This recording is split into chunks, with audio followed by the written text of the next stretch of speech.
Buenas noches, bienvenidos a una edición más de Causa Justa. Siempre en los medios de comunicación, los periodistas nos acostumbramos a resaltar siempre lo negativo, a hablar de lo mal que está todo. Siempre puntualizamos que todo luego está patas para arriba, que todo es corrupción, que todo es estatismo, que todo es todo negativo. Y a veces no resaltamos las historias positivas que existen o las decisiones institucionales positivas. Por eso hoy quiero destacar en este espacio de editorial una acertada decisión por parte de dos instituciones y que tienen que ver con la organización Mamá Cultiva. Recuerden, Mamá Cultiva es la organización que aglutina a mamás, a papás, a familias de personas que sí o sí ven en el tratamiento con el aceite de cannabis una manera de paliar los efectos de las graves enfermedades que sufren e incluso poder curarse. 2 domingos atrás, días previos al Día de la Madre, Mamá Cultiva organizó en la Plaza Italia un acto. Se distribuyeron 1000 plantines de marihuana e inicialmente se hablaba de un proceso que se iba a abrir. Y sí, se está abriendo un proceso, pero hay una decisión tomada, por un lado por parte de la Fiscalía General, en particular por parte de la Unidad de Combate al Narcotráfico, en la persona del fiscal Marco Alcaraz, y por parte de la Senat. ¿Qué hicieron estas instituciones? Tras reunirse con la gente de Mamá Cultiva, avanzaron y hablaron con los miembros de la Comisión de Lucha contra el Narcotráfico de la Cámara de Diputados para sentarse todos juntos y debatir de una buena vez por todas una política legislativa que tome en cuenta la realidad de cientos, tal vez miles de familias en nuestro país que ven a ese pequeño frasquito, a esas pequeñas gotitas de aceite de cannabis como una manera de ayudar a un familiar, la mayoría niños, como una manera de que ellos tengan una vida digna, como una manera de curarse. Por eso hoy, en este espacio, resalto la actitud humana por parte de la cabeza de la Fiscalía General, por parte en particular del fiscal Marco Alcaraz, por parte de la cabeza de la Senat, en la persona de Arnaldo Yucio, porque ellos políticamente resolvieron sentarse y hablar con estas organizaciones para de alguna manera llegar a una solución legislativa, a algo que tiene que ver más que con represión, con humanidad y con salud pública. Y da tanto gusto ver cuando nuestras autoridades actúan con humanidad. Siempre le hablamos que la justicia, para hacer justicia, se debe aplicar con humanidad. Y por eso resalto hoy esta actitud que espero llegue a buen puerto, espero llegue a un debate serio en el Congreso de la Nación para una política legislativa, para una ley moderna como se tiene en otros países, acá en la región como también en Europa, en los Estados Unidos, en algunos estados, porque el aceite de cannabis, esa pequeña gotita, para muchos es una nueva vida. Y creo yo que estas personas, estos altos funcionarios, que bien podrían quedarse en aplicar simplemente la ley, y tenían toda la razón, e iban a tener toda la razón, ellos se decidieron a tener una mirada humana. Y por eso va mi reconocimiento y felicitaciones. Así se actúa, así se va por buen camino. Vamos al primer tema del día de hoy.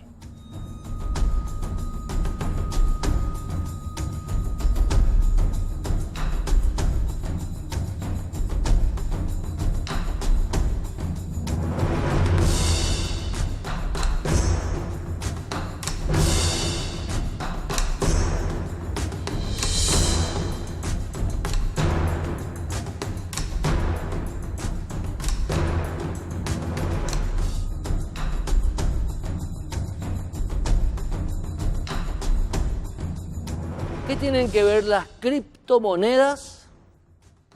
La moneda electrónica tan en boga hace menos de una década, creada, y hoy día la principal moneda de transacción en negocios en la red de redes, en la internet, y el robo de electricidad. La ANDE, a principios de la semana que terminó ayer sábado, descubrió, luego de varias semanas de investigación, un monumental robo, porque yo lo califico así, en un parque industrial, el Parque Industrial Mercosur, ubicado en el kilómetro 9, de Ciudad del Este. Monumental robo. Se calcula que dentro de ese parque industrial se dejaba de facturar y se consumía electricidad por un valor de 500 millones de guaraníes por mes, y que esto tiene como mínimo una historia de 5 meses. Estamos hablando de 2.500 millones de guaraníes que la ANDE no facturó y que a la ANDE y a nosotros, al Estado paraguayo, los paraguayos, se nos robó, porque son unos ladrones. Eso es lo que son. Hoy nos acompañan Jorge Granada, director jurídico de la ANDE, y también Félix Sosa, director de gestión regional. ¿Cómo están ambos? ¿Cómo andan? ¿Bien? Muy buenas noches. Buenas noches. Quiero ir primero con Félix Sosa, que es el director regional, quien le tocó un poco estar también, aparte del presidente de la ANDE, el director jurídico, te tocó estar un poco ahí en el campo investigando como una especie de policía o agente fiscal esta historia. Realmente, Héctor, esa investigación desde la ANDE lo veníamos realizando hace aproximadamente 6 meses. Lo que hicimos en base a una sospecha, colocamos medidores totalizadores en la entrada del parque industrial. En el parque industrial entra 3 líneas de 23.000 voltios. Lo que nosotros colocamos son 3 medidores totalizadores a los efectos de saber cuánto de energía está entrando en ese parque, y comparamos con la facturación total. Encontramos que solamente el 55% estamos facturando, es decir, el 45% no se facturaba. Por ese motivo montamos ese operativo después de 6 meses aproximadamente de investigación de seguimiento. En el parque nosotros contamos con 220 suministros. Entonces, ese 45% de robo teníamos que identificar dónde. Claro. ¿Dónde se registraba esa pérdida? Entonces montamos ese operativo justamente con la Fiscalía a los efectos de realizar la intervención e identificar los suministros afectados y también a los responsables. ¿Qué identificaron? Y encontramos conexiones directas en instalaciones de media tensión, en instalaciones de baja tensión, donde de acuerdo a las verificaciones son cargas muy importantes, son cargas son procesadores, son equipos informáticos que justamente son utilizados para la fabricación de monedas virtuales, que son criptomonedas. O sea, donde se estaba robando la electricidad que le pertenece a la energía eléctrica, que nos pertenece a todos, era en la, digamos, minería, pues se le llama a estas instalaciones donde hay cientos, miles de procesadores, minerías de criptomoneda, minas de criptomoneda. Así mismo es. Y ahí, de ahí era el tema. De ahí, así mismo es. Entonces, el mayor porcentaje, de hecho, también encontramos instalaciones que realizaban otro tipo de actividades, pero principalmente donde realmente encontramos pérdida, es decir, donde no se estaba facturando, eran esas instalaciones mencionadas. Directamente no se facturaba. Directamente no se facturaba, o en otro caso también simulada con algunos medidores en baja tensión, con una carga mucho menor. En algunos casos se habían solicitado suministros eventuales para poder alimentar una carga menor, entonces aparece como un suministro en baja tensión, y del otro lado, la parte trasera, se instalan transformadores de mucha potencia. Transformadores de 1000 kVA, de 1500 kVA. Para tener una idea, ese tipo de transformadores puede alimentar a 10 cuadras en una ciudad. ¿Por cuánto tiempo esta instalación estuvo funcionando de esta manera? Y nosotros... Antes de la intervención de ustedes tuvieron que investigar 6 meses. 6 meses. Pero antes de eso, ¿cuánto tiempo funcionó? Bueno, eso vamos a investigar con la Fiscalía. Vamos a ver justamente cuándo fueron instalados esos transformadores. Los transformadores tienen placa, seguramente se adquirió en forma legal esos transformadores, entonces vamos a investigar en dónde fueron fabricados esos transformadores, cuándo fueron vendidos esos transformadores, a los efectos de identificar desde qué tiempo están instalados esos transformadores y considerar a partir de esa fecha el tiempo que estaba en forma irregular, a los efectos de calcular la energía, primeramente no facturada, la energía perdida, posteriormente aplicar una multa que puede variar de 1 a 5 veces de la energía no registrada en esas instalaciones. Incluso después de esta operación, doctor Granada, se descubrió que había otra fábrica o otra minería de criptomonedas que actuaba de la misma manera. ¿Eso dónde se descubrió? Eso descubrimos el miércoles en la ciudad de Santaní, ¿verdad? Una fábrica de criptomonedas, como bien decís, que no estaba pagando, estaba ocasionando una pérdida aproximada de 85 millones de guaraníes al mes a la ANDE, ¿verdad? Si multiplicamos por 12 tenemos un poco más de 1.000 millones de guaraníes al año. ¿Hace cuánto funcionaba esa fábrica ahí? Todavía no tenemos información al respecto, estamos investigando. En cualquier lado se ubican, ¿eh? Y hasta ahora vemos que se presentan en cualquier lado.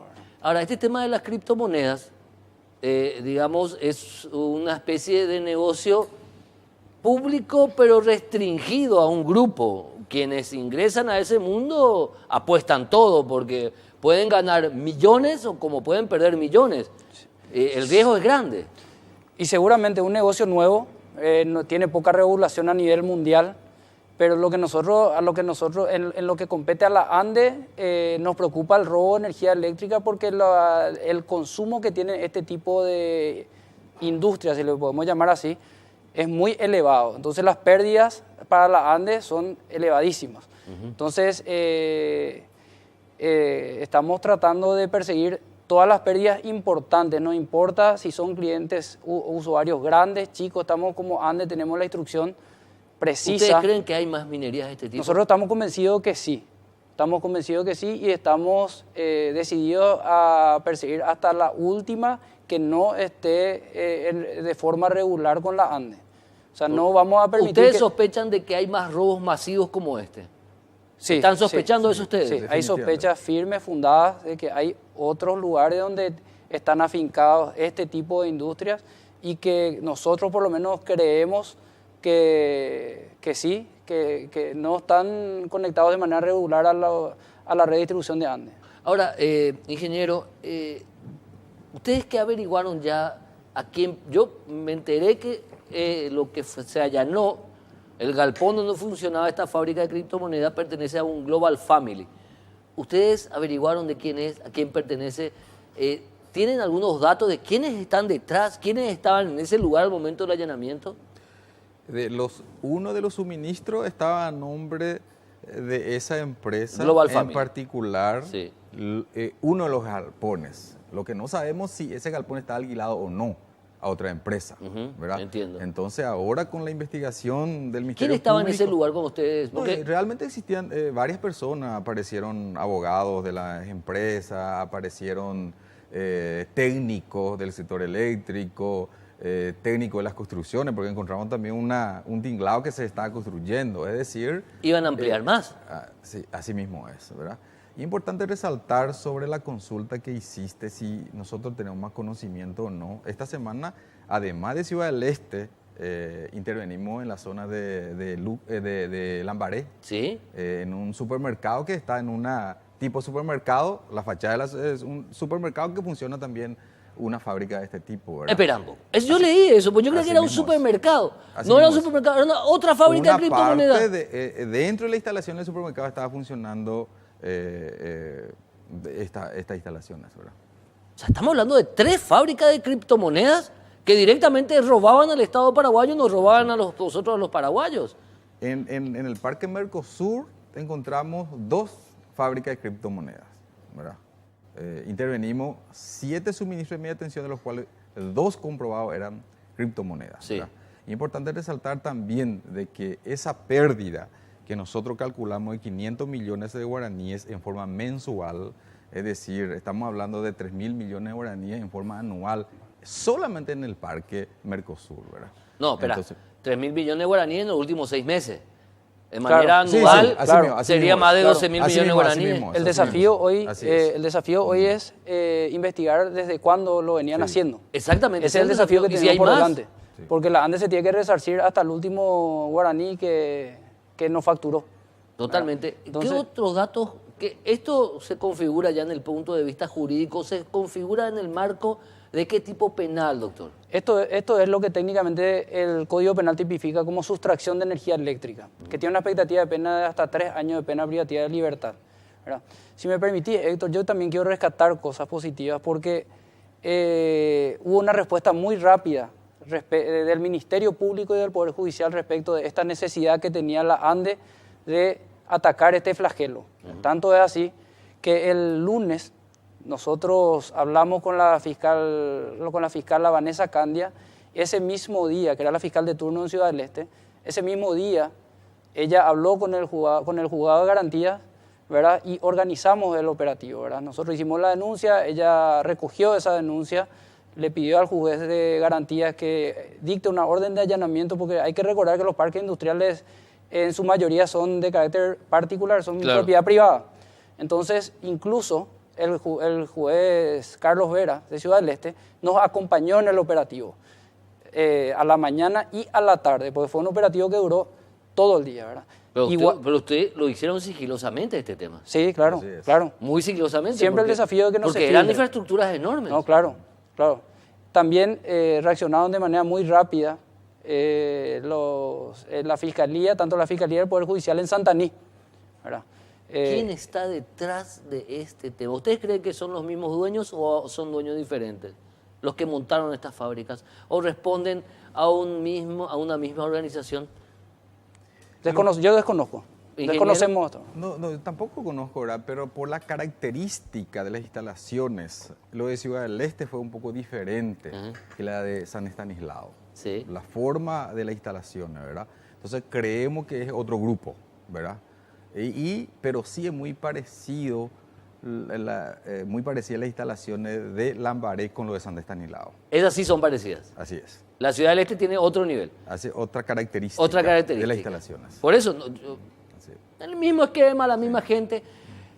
Para que se entienda un poco, estas instalaciones de criptomonedas, fábricas de criptomonedas, como hay muchísimos procesadores que van generando las criptomonedas, utilizan mucha energía eléctrica porque deben estar absolutamente refrigerados, ¿verdad? Claro. Refrigerado, un Claro. sistema de refrigeración y cada componente tiene aproximadamente 1.600 watts de potencia y se tienen cientos. Cientos de Así kilómetros. es, Ahí encontraron así es. miles ustedes.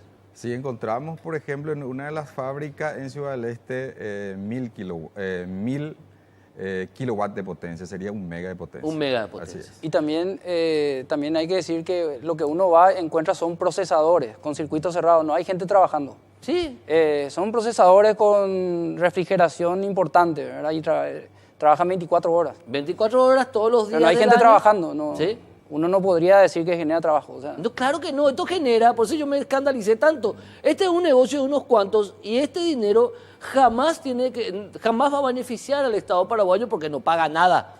Es un fato, un negociado enorme de unos cuantos muy vivos que se están riendo de todos nosotros ahora mismo. Ojalá que nosotros nos riamos mucho más de ellos próximamente. si me permitís, Héctor, también hay que decir que no solamente se configura sustracción de energía eléctrica, porque al dejar de pagar la energía eléctrica que se consume, que uno no están pagando tampoco sus impuestos. Claro. ¿eh? Evasión impositiva. Ahí también podemos estar en presencia de una evasión impositiva muy importante. Lavado de dinero. Ponele Hay todo. muchas cosas. ¿sí? Bueno, doctor Jorge Granada, ingeniero Félix Sosa, ambos el agradecimiento. Felicidades por este exitoso trabajo y realmente un reconocimiento a la gente de la ANDE. Hicieron bien el trabajo. Muchas gracias. Dale. A la vuelta del corte, la entrevistamos a la nueva titular del Ministerio de la Defensa Pública, la doctora Lorena Segovia. Ya no le vamos a preguntar más qué vas a hacer. Ya desde hoy le vamos a preguntar qué estás haciendo para mejorar el servicio del Ministerio de la Defensa Pública. A la vuelta del corte.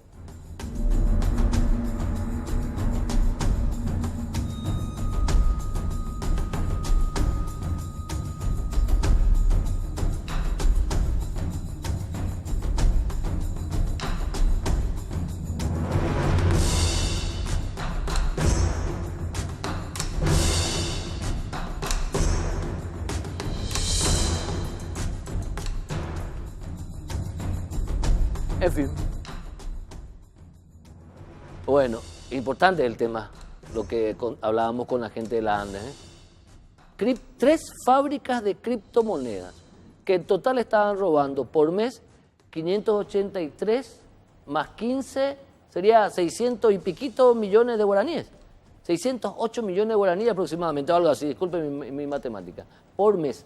3 fábricas de criptomonedas. Bueno, ahora nos acompaña la doctora Lorena Segovia, nueva titular del Ministerio de la Defensa Pública, un cargo enorme, con un peso inmenso. ¿Por qué? Porque el Ministerio de la Defensa Pública, lejos de ser la cenicienta de la estructura del Servicio de Justicia, es la primera puerta a donde van a golpear los justiciables para exigir justamente eso, justicia. Lorena Segovia, doctora, bienvenida. Gracias por estar con nosotros. Buenas noches, gracias Héctor por esta invitación, que antes que hablar de mí es lo importante hoy hablar de la defensa pública. Claro, porque ya deberíamos hablar en función no de Lorena Segovia, sino en función de la ministra Lorena Segovia en cuanto a que es hoy día la defensa pública, el Ministerio de la Defensa Pública. Y como decía al presentarte, ¿qué ya estás haciendo? Pasaron 2 o 3 días, pasaron en tu juramento. ¿Qué ya estás haciendo, se puede decir ya a esta altura? Sí, en primer lugar comencé el proceso de reestructuración administrativa. Esto significa tomar conocimiento, hacer realmente el corte administrativo y también iniciar el proceso de reestructuración en cuanto a los funcionarios que integran, el talento humano que integra la defensa pública, comenzando por ellos, por los funcionarios. Y por el otro lado también el proceso de trabajo conjunto con los defensores adjuntos, con los cuales haremos un relevamiento de las causas existentes, el estado de los procesos. Como ya lo señalé en repetidas ocasiones, los datos que yo tenía al ingreso eran cuantitativos, o sea, cantidades de casos entrados. Pero hoy, a efectos de determinar realmente cómo mejorar la eficacia, necesitamos tener una idea exacta, datos precisos respecto a la cantidad total de expedientes, no solamente los ingresados, sino también aquellos que ya vienen de periodos anteriores y que se mantienen. En ese sentido, ver cuáles son aquellos que se puede dar por terminados en la brevedad posible y apuntar y establecer metas. Estamos en este momento en la determinación de las metas que vamos a presentar, por supuesto, a la ciudadanía como una forma de demostrar que estamos tomando cuenta para mejorar la gestión. Entiendo. Es el qué ya sabemos, el cómo también ya sabemos, porque ya lo estás elaborando. El qué y el cómo incluso, y eso destacaron muchos ministros de la Corte, o los 8 ministros destacaron eso, al votar públicamente en la primera audiencia pública de la Corte Suprema, transmitida en vivo en directo, un hito para mí realmente, destacaron justamente eso, que en las audiencias, tanto ante el Consejo como ante la Corte, vos sabías ya el qué y el cómo. Discúlpame que te tutee porque es más fácil hablar así. El qué y el cómo ya sabías. Sí, para llegar a este lugar, si bien no puedo decir que tenía un conocimiento 100% de la institución, sí me informé bastante con la información suministrada por las fuentes públicas de información y también operadores del sistema de justicia que accedieron a contarme su experiencia, darme sus opiniones y sugerencias. Hoy ya dentro de la institución los datos toman cuerpo y sumo al análisis que había realizado anteriormente. Pero a partir de esto considero nuevamente algo que ya señalé en varias oportunidades. Hoy cualquier persona que se postule, la persona que se postula a un cargo de máxima autoridad dentro del Poder Ejecutivo o del Poder Judicial, necesariamente va a tener que estar cada vez más interiorizada respecto al manejo administrativo, porque finalmente hay una función que es propia de la institución, que es el manejo de la cosa pública, de los ingresos, entonces, y también del gasto. En ese sentido me ayudó mucho mi formación y también la experiencia que tengo en la materia. En entrevistas radiales, luego de tu designación por parte de la Corte Suprema de Justicia, vos hablabas de una preocupación, vos decías, hay muchos llamados a nuevos cargos a defensores públicos, pero no hay equipo técnico o la suficiente cantidad de equipo técnico y funcionarios jurisdiccionales que acompañen ese crecimiento. ¿Eso cómo vas a ir mediando, equilibrando, doctora? Sí, eso es una incongruencia dentro del presupuesto. Hay esa carencia que referías. Y bueno, dentro del anexo del personal, de lo que está previsto para la defensa pública, no hay posibilidad de ingreso de nuevas personas, salvo algunos 7 o 6 que podrían estar vacantes. Sin embargo, también la defensa pública cuenta con un rubro para contratos. Y sí realizaremos, y de hecho lo estamos haciendo, una revisión de los contratos que están en este momento en funcionamiento, que están en vigencia. Tenemos que señalar que para poder dar ese soporte a los defensores que van a ser designados, se deben contratar las personas que hacen referencia o que guardan relación en sus trabajos con los mismos defensores. Entonces, va a ser una cuestión a ser peleada muy duramente, porque no ha sido prevista esta situación y es, sin embargo, algo con la cual tendremos que trabajar. También, doctora Lorena, otro tema, la característica que hoy tiene dual, vamos a decir así, jurídicamente o jurisdiccionalmente el Ministerio de la Defensa Pública tiene ya una característica dual. Lo tuvo desde siempre en lo laboral, lo tuvo desde siempre en el ámbito civil, en donde hay defensores públicos que actúan como abogados querellantes.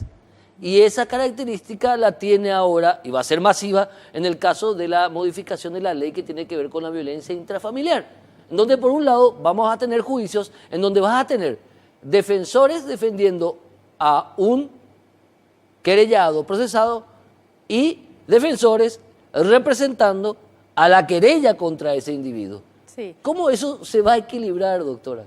O sea, procesalmente no habría ningún inconveniente. El Estado te suministra el abogado pagado por el Estado para poder dar satisfacción y poder resolver, por un lado, el derecho a la defensa y por el otro lado, la restauración de la vulneración de un derecho. Creo que el tema de violencia hacia las mujeres es un tema trascendental hoy en la sociedad y la defensa pública asume en el marco de la ley una acción directa en los procesos. Actualmente se encuentran en proceso de llamado en trámites la designación de los defensores que van a estar los especializados en el área, y para ello otra vez hay que contar con un equipo técnico especializado para hacer frente a estos procesos.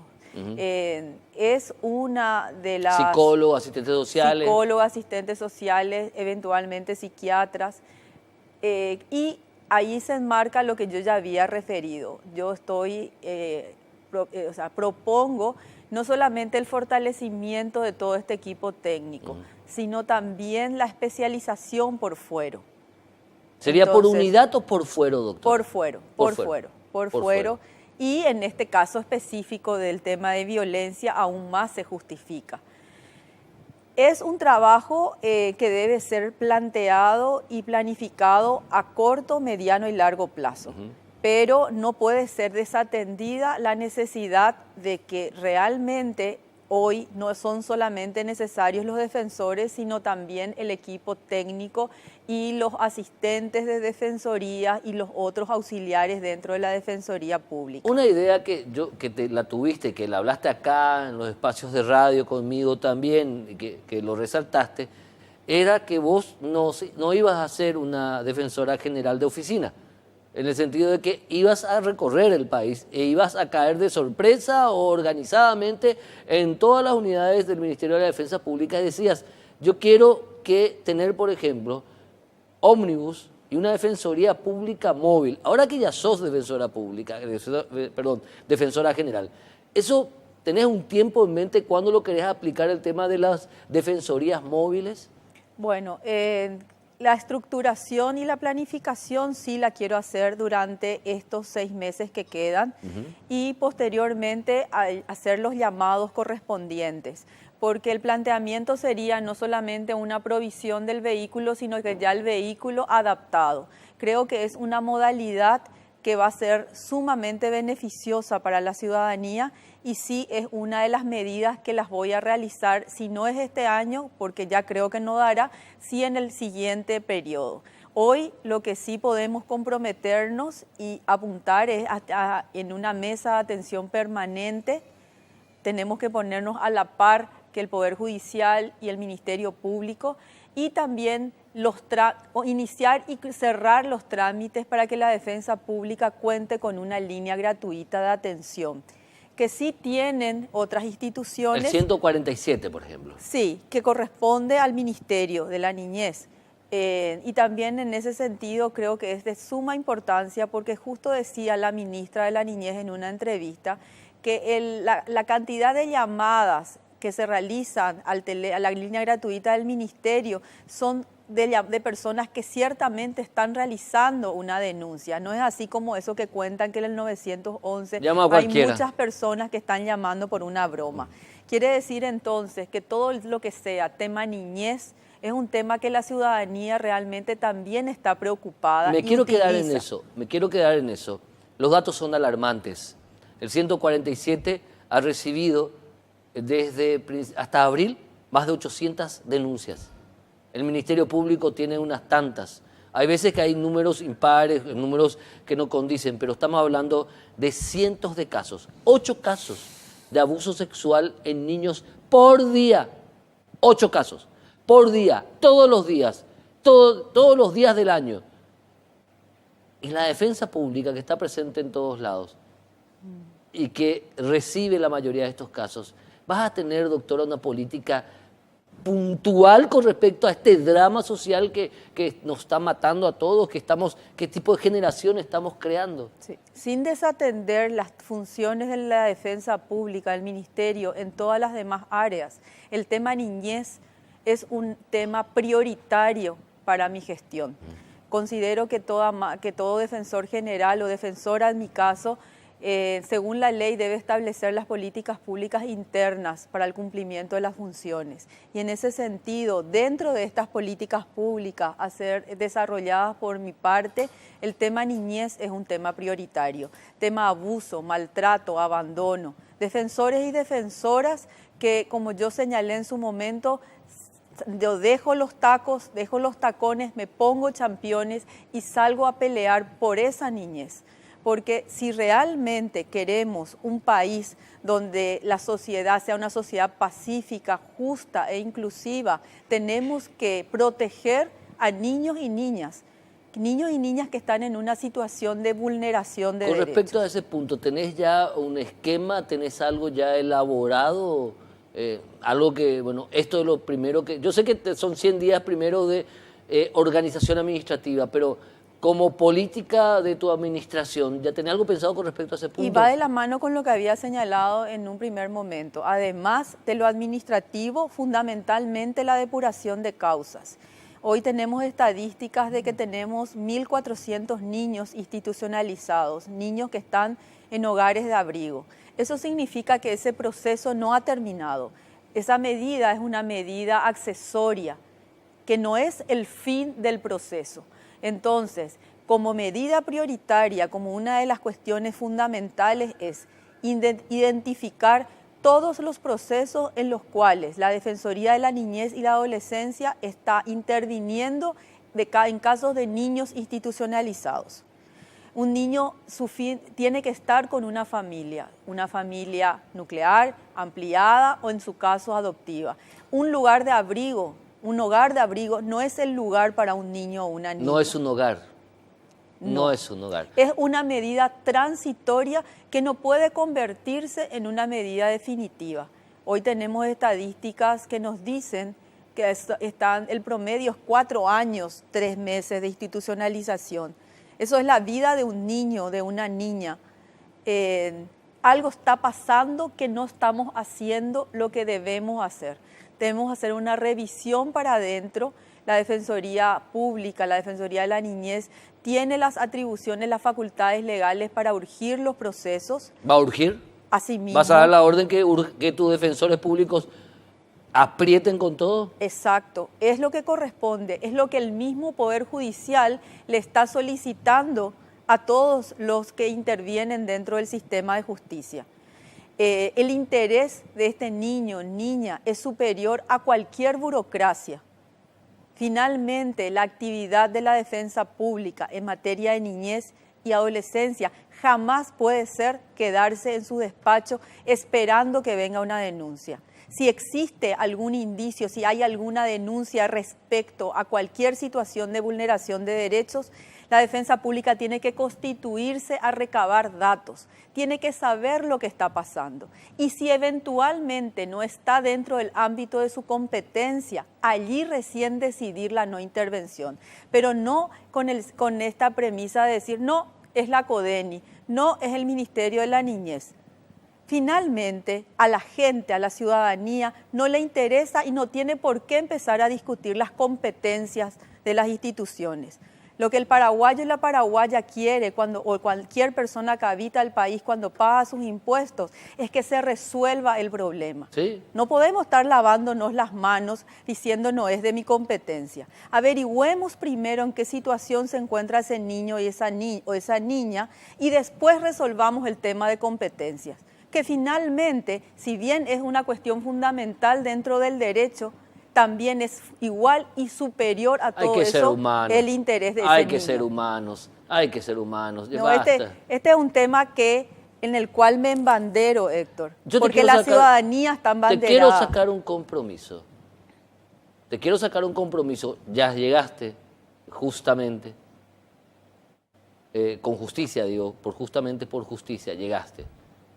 Quiero un compromiso por esa niñez. Quiero un compromiso tuyo por ese adolescente hoy día en situación de penitenciaría.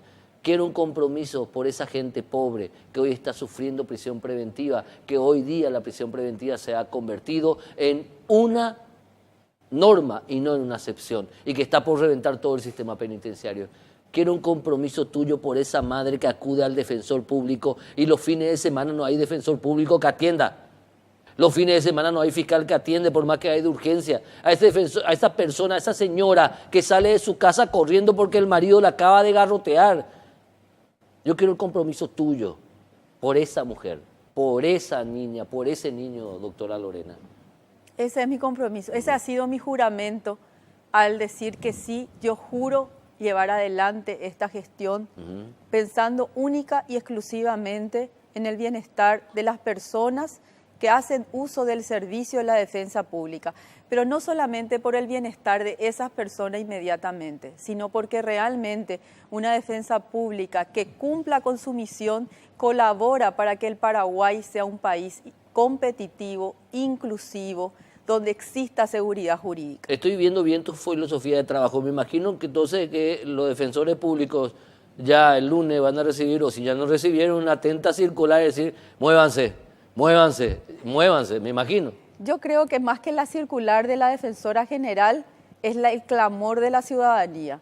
Yo simplemente, viniendo desde el sector privado, lo que traigo a la defensa pública es el mensaje de las personas que están fuera de la institución.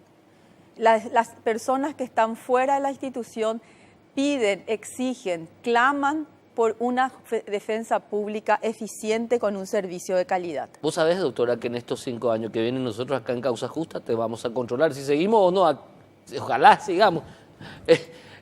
Vamos a controlar. Cada palabra que vos estás diciendo es parte de un compromiso. Hablaste ya de la Defensoría Pública Móvil. Hablaste de la línea gratuita para recibir denuncias. ¿Eso tenés la idea de que funcione también en los próximos meses? Sí. Inclusive yo tengo información ya recibida que en su momento se había preparado un proyecto dentro de la defensa pública para hacer posible esto y por razones que desconozco no fue implementado. Considero de que hoy por hoy un manejo y un trabajo interinstitucional donde con respeto se le solicite a otra autoridad que colabore en la gestión porque eso beneficia al país jamás puede ser negado. Yo he tenido experiencia en ese sentido, sé que un pedido fundado y respetuoso hacia otra máxima autoridad tiene una acogida favorable y en ese sentido yo soy una persona que ingresa como autoridad dentro de una institución para trabajar en forma coordinada con otros estamentos y con otros entes. En la cola va el veneno, pero no puedo dejar de preguntar esto. A Eugenio Jiménez, el presidente de la Corte Suprema de Justicia, ya cuando vos tenías 5 votos a favor y 2 por el doctor Pedro Mayor Martínez, decía, yo he cambiado de opinión, decía Eugenio Jiménez, a partir de la audiencia última, ante la Corte de ustedes en ese momento como ternados, y decía, acá se habló mucho del pacto político, pero yo después de ver a la doctora Lorena Segovia, por el quien doy mi voto, decía Eugenio Jiménez, yo puedo decir lo siguiente, no creo que ella necesite un pacto político, pero vos sabés que ese tema del pacto va, y no fue muy intenso por parte de los medios, pero está presente. ¿Eso te molesta, te incomoda o es...? Bueno, en un principio sí, porque yo veía que no me veían. Y cuando uno ha trabajado tanto en su vida, como yo he trabajado por generar respeto en mis clientes y las personas que me conocían, cuando no se considera nada de lo que hice, claro que en ese momento me molestó y mucho. Pero ante la molestia tomé una decisión que es decir, bueno, está bien, si no me conocen y no me conocen y no saben de mi trayectoria, yo les voy a contar quién soy yo. Hoy, a las puertas de un desafío tan grande, creo que todo se desvanece, porque finalmente ya no es nada de eso trascendente. Yo he dicho hasta en toda oportunidad que no era el pacto lo que me llevaba, ni la existencia de un pacto que yo desconocía. Lo único que sé es de que he asumido y he jurado cumplir con mi compromiso. Entonces, creo que eso es lo que se debe visualizar hoy, teniendo la oportunidad de demostrar que puedo hacer en gestión lo que me comprometí en tantas audiencias y en tantas entrevistas. Y en base a eso que sea yo controlada y juzgada posteriormente. No lo vamos a hacer nosotros, lo va a hacer la ciudadanía. Así es, Héctor. Vos sabés, en mi editorial rescaté la actitud de la Fiscalía General y de la Senat por algo con relación a Mamá Cultiva, la ONG, la organización que reúne a esta gente que lucha por el uso medicinal del cannabis. A la Senat y al Ministerio Público, acá yo me encargué de criticarle ácidamente en muchas cosas, porque es lo que te estoy diciendo con esto, que en este programa vamos a reconocer lo bueno que haces, doctora Lorena Segovia, pero vamos a puntualizarte lo que está mal. Yo quiero que tomes en cuenta eso, pero que tomes en cuenta que es el ciudadano, que vos dentro de 5 años, cuando termines tu mandato, te vayas al supermercado, nadie te pueda señalar con el dedo. Eso creo que va a ser tu mejor ganancia. Estoy de acuerdo contigo, Héctor.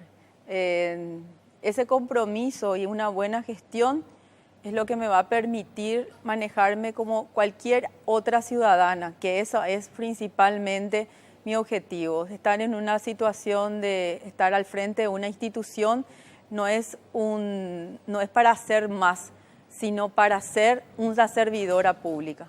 Doctora Lorena Segovia, felicidades, mucho trabajo, mucha fuerza, 5 años con mucha dureza vienen, y nueva ministra, nueva titular del Ministerio de la Defensa Pública. Gracias y compromiso es grande. Gracias Héctor. Bueno, a la vuelta del corte vamos a hablar con el doctor Pedro Britos, viceministro de Transporte, y vamos a dar una denuncia fuertísima. No saben lo que se viene a la vuelta del corte.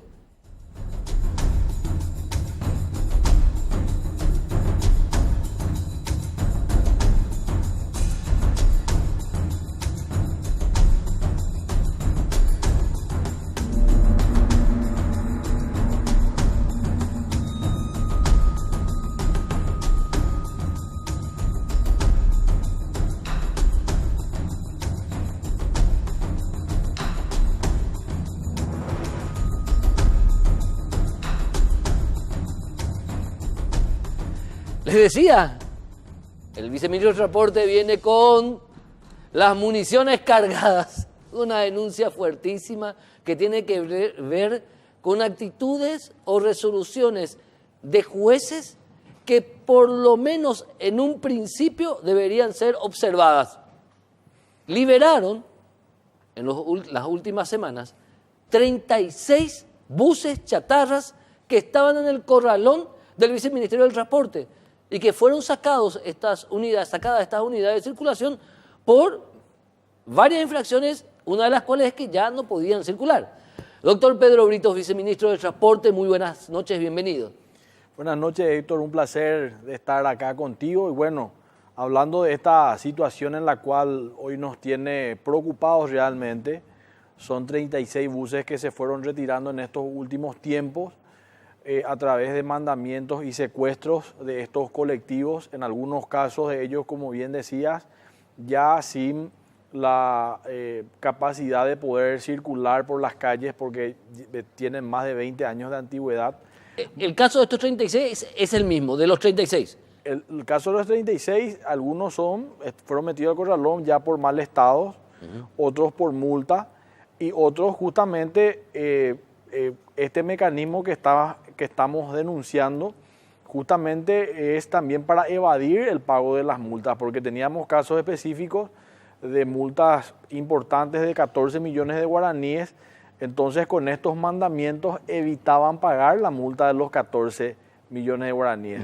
Estamos hablando de algunas situaciones, como bien decías, buses chatarras que ya estaban, algunos de ellos ya prácticamente abandonados en el corralón, otros casos de buses que tenían pendientes multas con el Viceministerio de Transporte por infracciones y utilizando estas medidas evaden esa responsabilidad de pagar la multa. Entiendo. Entonces, como el operativo, o mejor dicho, el manejo, la estrategia que utilizaron lastimosamente algunas empresas fueron justamente de simular, yo lo llamo una simulación porque para mí es una simulación burda y clara de acciones ejecutivas, entonces, y en algunos casos de compra-venta del vehículo y de la falta de pago de ese colectivo. Aparentaban juicios civiles normales por contrato, por ejecución de deuda, lo que sea, obtenían órdenes o mandamientos judiciales de secuestro que no pueden correr contra instituciones del Estado. Mandamientos de secuestro no pueden correr contra instituciones del Estado. No es lo mismo mandamiento de secuestro que tenga que ver con propiedades de civiles, vamos a decir. O sea, una característica, aún así esos mandamientos se usaron para sacar a estos ómnibus de los corralones del Viceministerio del Transporte. Pero también, luego de hacer eso, semanas después, en el expediente que hacían, contá por favor. Ese era el detalle que iba a agregar, pero por favor, agradezco, desistían de la acción. Es fácil. Totalmente, desistían de la acción, entonces quedaba finiquitada la causa y el perjuicio era muy grande para nosotros por esa evasión de los pagos de las multas que estaban contempladas, pero lo más grave para mí es la liberación de chatarras que vuelven a introducir dentro del sistema de transporte público en el área metropolitana.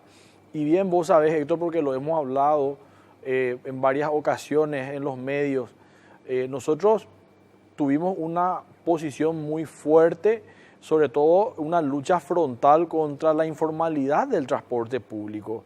Y lo venimos haciendo con un compromiso sostenido de poder formalizar el sistema de transporte público. Yo siempre suelo explicar un poco, porque hoy el usuario del transporte, una de las quejas son los estados de los colectivos. Y yo siempre trato de diferenciar y aprovechar también este espacio porque nos ven muchísimas personas en tu programa, de decirle de que en la mayoría de los buses que tienen 30 años inclusive de antigüedad están en los permisionarios municipales, ¿verdad? Ahí es donde uno contempla una gran cantidad y los estándares son bajísimos en calidad del transporte para que salgan a circular en las calles. Y eso produce un impacto visual muy fuerte. Entonces, el usuario de transporte, cuando ve un chatarra por la calle, directamente relaciona con el viceministerio de Transporte. Claro. Y nosotros hemos avanzado en un proceso ya de renovación desde el 2015, el sector de transporte público, en un proceso de renovación donde nosotros también veníamos mostrando las renovaciones de los buses 0 kilómetros y convencionales del área metropolitana de transporte, que por cierto tenemos una partida de buses 0 kilómetros que van a ser introducidas en el mes de junio en el área metropolitana, que forma parte del proceso de renovación. Y también la cuestión de que estas unidades trabajan o funcionan en las municipalidades donde al parecer es más fácil, nadie controla nada y son verdaderas chatarras, verdaderas bombas de tiempo que causan accidentes dentro de los ejidos municipales, de los territorios municipales. ¿Ustedes tienen llegada hasta los territorios municipales o tienen que controlar únicamente en los caminos intermunicipales? La injerencia que tenemos nosotros es sobre los caminos intermunicipales. Ese es el drama. Porque son los trayectos que están dentro de las facultades del Viceministerio de Transporte, claro, de poder hacer esos controles. Imagínate, eso es lo que te digo, pero hay unidades del transporte público que solamente están entre compañía entre las compañías y el centro de la ciudad.